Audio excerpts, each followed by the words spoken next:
धन्यवाद धन्यवाद सभापति महोदय, आपने मुझे इस विशेष चर्चा पर बोलने का मौका दिया। भारत के संविधान के 75वें वर्ष की चर्चा के मौके पर मैं सबसे पहले संविधान बनाने वालों की दूरदृष्टि को सलाम करती हूँ। एक युवा सांसद के तौर पर मैं अपनी उम्मीदों को संविधान के साथ जोड़कर खास तौर पर ये बताना चाहती हूँ कि आज हमारे देश में पिछड़े, दलित, अल्पसंख्यक समुदाय को किस तरह अपने संवैधानिक अधिकारों और आज़ादियों की हिफाजत के लिए हर रोज मुश्किलों का सामना करना पड़ रहा है। Doctor B.R. अम्बेडकर के कथन से अपनी बात रखना चाहती हूँ। उन्होंने कहा था, मुझे अपने भारतवर्ष पर फक्र है कि जिसके पास ऐसा संविधान है जो लोकतंत्र, समाजवाद और सेक्युलरिज्म को संजोता है। लेकिन आज ऐसा लगता है जैसे संविधान की किताब तो है पर इसे चलाने वालों का ईमान गुम हो गया है। आज हिंदुस्तान में हर वर्ग को किसी न किसी चुनौती का सामना करना पड़ रहा है, मगर अल्पसंख्यक खासतौर पर मुसलमानों पर जो कहर टूटा है वो किसी से छुपा नहीं है। ये लोग सिर्फ अपने मजहबी पहचान की वजह से निशाने पर हैं। संविधान का अनुच्छेद 15 कहता है कि किसी भी नागरिक के साथ धर्म, जाति या किसी और वजह से भेदभाव नहीं होना चाहिए, लेकिन हकीकत इसके उलट है। हालात इस कदर बिगड़ चुके हैं कि hate speech, mob lynching, bulldozer द्वारा घरों को गिराने की घटनाएं आम हो गई हैं। खास तौर पर उत्तर प्रदेश में, जहां ऐसा लगता है जैसे कानून के नाम पर जंगल राज चल रहा हो। संभल में जो हुआ वो सबके सामने है। पुलिस के संरक्षण में निर्दोष लोगों की हत्या की गई और सरकार ने चुप्पी साध ली। अल्पसंख्यकों पर हिंसा बढ़ती जा रही है, मगर सत्ता में बैठे लोग या तो आंखें मूंदे हुए हैं या फिर इन घटनाओं को बढ़ावा दे रहे हैं। हद तो तब हो जाती है जब न्यायपालिका की बात भी अनसुनी कर दी जाती है। सुप्रीम कोर्ट ने मॉब लिंचिंग पर 11 सूत्रीय निर्देश जारी किए थे। इसमें साफ कहा गया था कि राज्य सरकारें और पुलिस इस तरह की घटनाओं को रोकने और दोषियों पर सख्त कार्रवाई करने के लिए जिम्मेदार है, लेकिन आज भी इन निर्देशों पर अमल नहीं हो रहा है। हाल ये है कि मॉब लिंचिंग को रोकने की बजाय सत्ता में बैठे लोग आग में घी डालने का काम कर रहे हैं। उनकी जुबान से ऐसी बातें निकलती हैं जो नफरत को और बढ़ावा देती है। यह अशांति अब इतनी गहराई तक फैल चुकी है कि हमारे समाज के धर्मनिरपेक्ष चरित्र पर गंभीर सवाल उठ रहे हैं। साल की शुरुआत में ही कई राज्यों में दुकानदारों को अपने नाम बोर्ड पर लगाने के लिए मजबूर किया गया।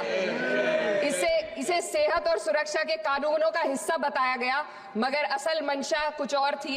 ये कदम खास तौर पर मुसलमान दुकानदारों को निशाना बनाकर उठाया गया ताकि उनकी रोजी रोटी पर चोट की जाए। पिछले हफ्ते मुरादाबाद में एक मुस्लिम डॉक्टर को हिंदू बहुल्य मोहल्ले में घर खरीदने पर विरोध झेलना पड़ा। वजह बताई गई कि इससे मोहल्ले की सामाजिक शांति बिगड़ जाएगी। अब आप ही बताइए, क्या ये वजह सही है, जायज है? असल में ये छोटी बड़ी घटना इस बात का सबूत है कि सांप्रदायिकता को बढ़ावा देने वाले बयान और नीतियां हमारे समाज को अंदर से खोखला कर रही है।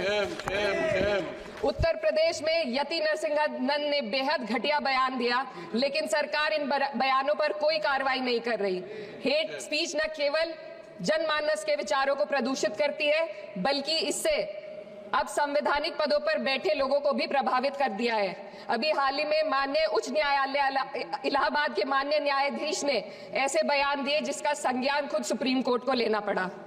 संविधान के अनुच्छेद 29 और 30 ने अल्पसंख्यकों को उनके मजहबी और सांस्कृतिक हक दिए हैं ताकि वो अपनी पहचान को बचा सके और अपने संस्थान चला सके, लेकिन आज उन्हीं हकों पर हर तरफ से चोट की जा रही है। वक्फ जैसे बिल लाकर उनके धार्मिक अधिकारों को छीनने की कोशिश की जा रही है।